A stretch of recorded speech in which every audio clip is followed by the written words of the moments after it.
how do we maximize those deductions? So what eligible deductions are available to all business owners? This is the main list. So we have fuel and oil. We have repairs and servicing. We have your interest on your loan. So generally, if you finance the car, the interest on that loan is deductible.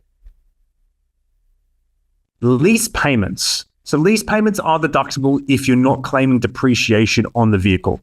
So you've got to work out which method you're using, whether you're going to depreciate it or you're just going to take the lease payment. Either or, you can work out which one's going to work best for you. Insurance cover premiums, registration, and finally depreciation. So they're the main eligible deductions available for business owners for their motor vehicle. You'll notice there that it doesn't actually include tolls or parking. And the reason is tolls and parking are actually considered travel costs, not motor vehicle costs.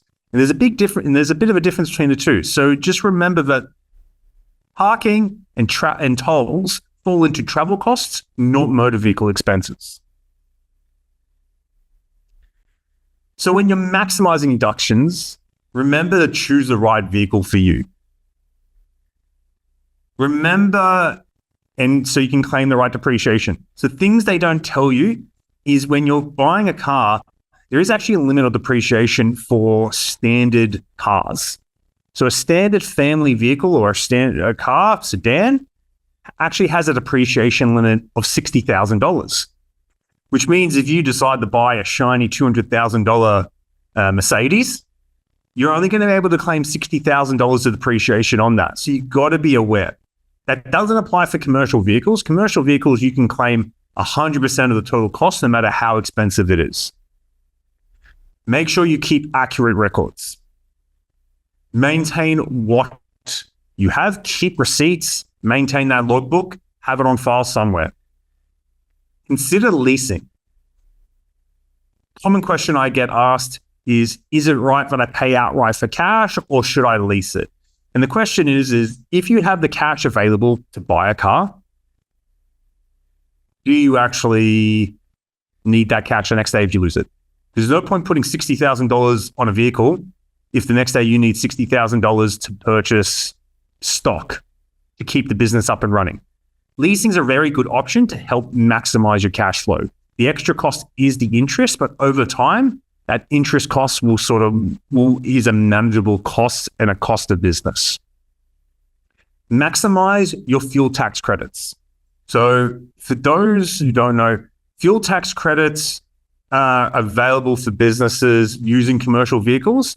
And so what you're able to do is every quarter, you're able to get the tax back on the diesel fuel and other types of fuel for your business, which is quite common with haulage vehicles and large, trucks. And that actually helps your cash flow when you're doing your BAS every quarter. So to maximize those fuel tax receipts, you need to keep track of all the liters of fuel. So you're going to need to keep those receipts. Here at Revenue, we use programs to scan receipts, so we keep track of that to help you at business activity statement time every quarter. Consider employee contributions. So for businesses that provide vehicles to their staff, even if that staff is yourself as a director, you might consider contributing that vehicle, putting contributions to the business to be aware of the next step, which is fringe benefits tax.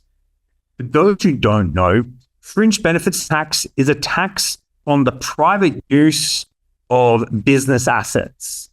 And the most common fringe benefit tax is around motor vehicles. And really, you need to sort of show that employees are contributing to the running of that car to help get around fringe benefits tax, because it's quite an expensive tax. And finally, before you buy a car, seek professional advice. The amount of times I've had people go to me, David, I bought a car, how do I structure it now? It's kind of hard. I can't unring that bell after you've signed the contract. So please, before you get something, give your accountant a call beforehand to understand how to manage that, what's right for you.